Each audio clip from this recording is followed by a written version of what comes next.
Nós precisamos caminhar pela antropologia.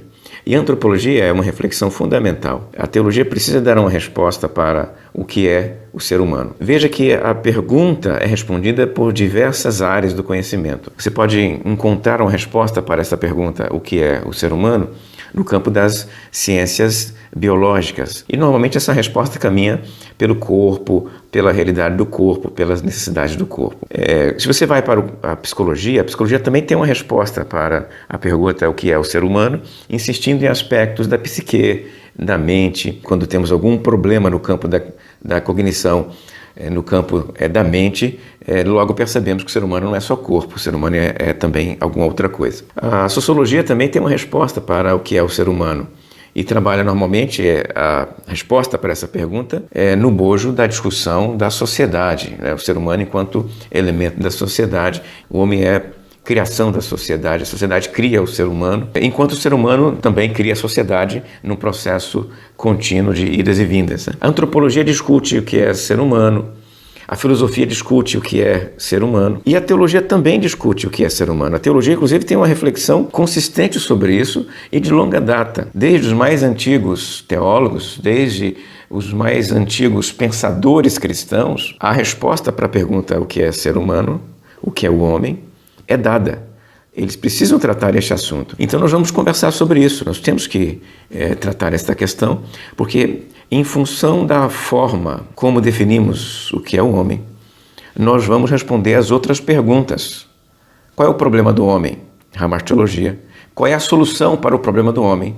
Soteriologia. Diante da pergunta o que é o homem, quero rapidamente com você destacar aí alguns aspectos baseado especialmente em Gênesis 1, que é o relato de criação, e fazer uma reflexão teológica a partir daquele relato para responder aí a perguntas do tipo o que é o homem, alguns aspectos da humanidade a partir então da passagem de Gênesis 1. Em primeiro lugar, o ser humano é um ser criado. Ele é criado, ele é gerado, então ele não é eterno, ele não é um Deus, ele é um ser que teve origem.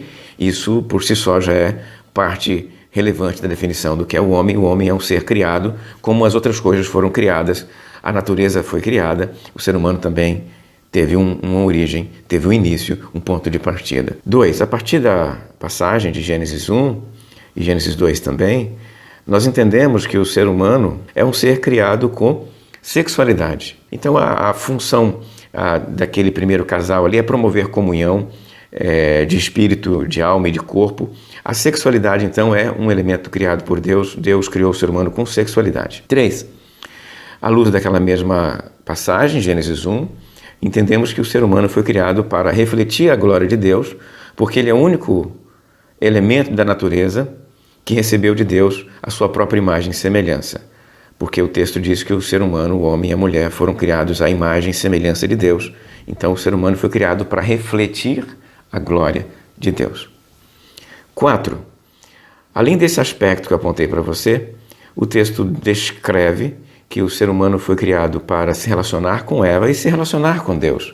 Então o ser humano foi criado não para viver em isolamento, mas ele foi criado para viver em relacionamento. Relacionamento com a mulher, com um outro humano como ele, e relacionamento com o próprio Deus.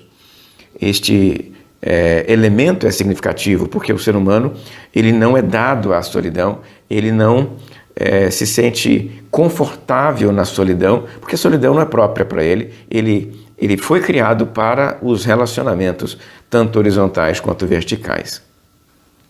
Um outro aspecto da criação do ser humano, ou do Gênesis 1, para nos ajudar aí a construir uma perspectiva teológica a respeito do ser humano, é que o ser humano foi criado para trabalhar.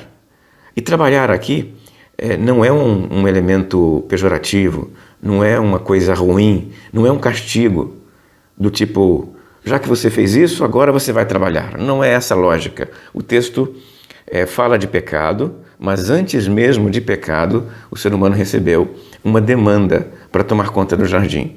Então Adão foi criado para tomar conta do jardim. Adão foi criado para gerenciar a criação. O ser humano foi criado para o trabalho. O trabalho é uma criação divina, tanto quanto os relacionamentos também são criação divina. Não há, então, problema nenhum da Bíblia para com o trabalho. O trabalho é uma criação divina E se o pecado acabou distorcendo as relações de trabalho, como a reflexão sociológica demonstra, ainda assim, em algum momento, o ser humano foi criado para trabalho. O trabalho enobrece o ser humano se envolvendo com o trabalho, agindo em trabalho, vivendo no trabalho, ele é mais humano.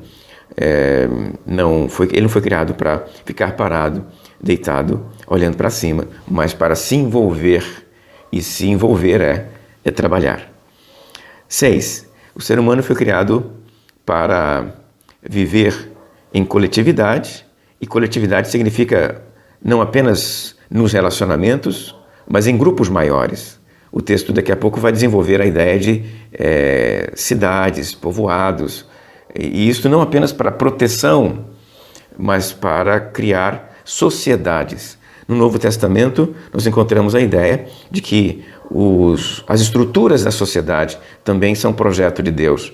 Na carta de Pedro, por exemplo, Pedro descreve as estruturas sociais, os relacionamentos estruturados dentro da sociedade como parte da criação divina, como ordenamento da criação divina. O ser humano foi criado, então, para viver em sociedade. A história é o desenvolvimento, os eventos, os fatos e os atos do homem em sociedade. E 7, por fim, há uma origem comum a todo ser humano. Cada indivíduo pode olhar para o outro e entender que ambos, de alguma forma, vieram do mesmo lugar. Assim, todas as etnias são, na prática, iguais diante de Deus. Não há espaço para desprezar qualquer pessoa, porque, no fim, todo ser humano vem da mesma linhagem, do mesmo lugar, do mesmo ato criador de Deus. Deus criou todos os seres humanos. O ser humano, de uma maneira só, é uma grande fraternidade, é uma grande irmandade diante de Deus.